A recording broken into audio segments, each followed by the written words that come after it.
course review of Teaching with the Brain in Mind.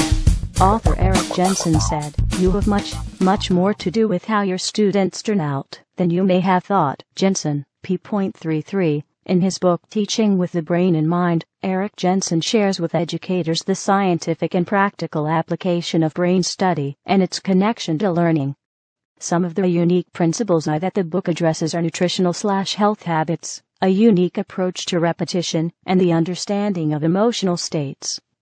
First of all, Jensen uses various studies and research to support the importance of modeling, nutrition, and healthy habits. Jensen evaluates growth stages as children going to learners.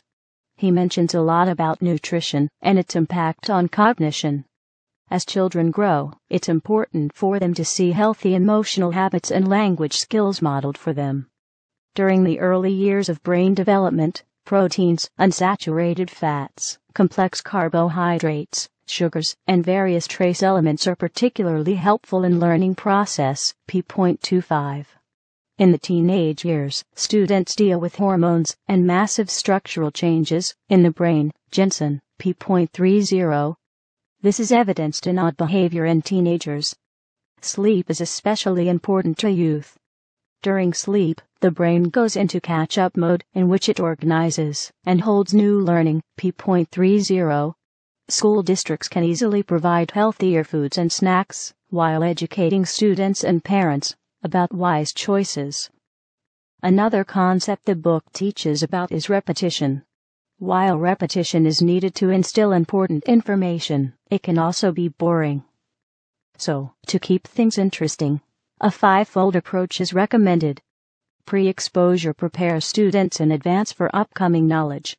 This brief exposure can occur days, weeks, or even months before they are accountable for the new knowledge. Jensen, p.39.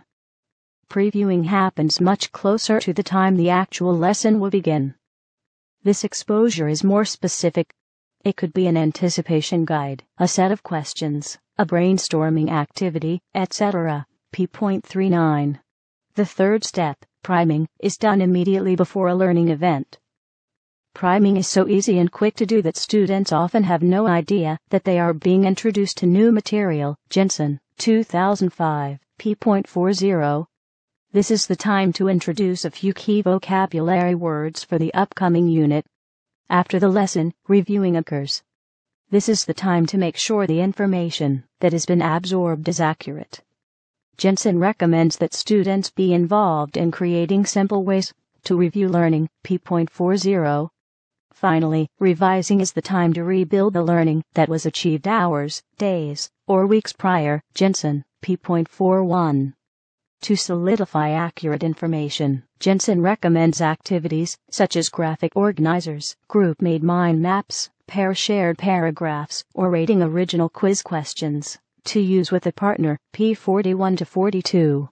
One of the reading standards for English in Pennsylvania is to evaluate text organization and content to determine the author's purpose, point of view, and effectiveness according to the author's theses, accuracy, and thoroughness, and patterns of logic. 1.2.9.a. After reading To Kill a Mockingbird, 9th graders can work individually to create 5 quiz questions relating to Harper Lee's purpose, the use of the mockingbird motif, themes about coming of age, courage and prejudice, and point of view. Then, students may swap and answer each other's quizzes. Finally, Jensen's book discusses the importance of emotional states. The author notes that students' brains will be altered by those emotional experiences. Jensen, 2005, p. 68-69. Notable good and bad events seem to stick in the brain. These are more easily recalled than less traumatic emotions. Jensen focuses on 4 emotional states that are likely to occur in a classroom: fear/threat, joy/pleasure, sadness/disappointment, and anticipation/curiosity. p.72. Until students are in the emotional state where they're willing to learn, little learning will probably occur. Suggestions for teachers include asking compelling questions that connect with students, role modeling the love of learning and enthusiasm for the subject matter, celebrating special events, including movement, and physical activity, using debate for interesting topics, and allowing students to reflect on personal topics of interest. Jensen, 2005, p.78-79.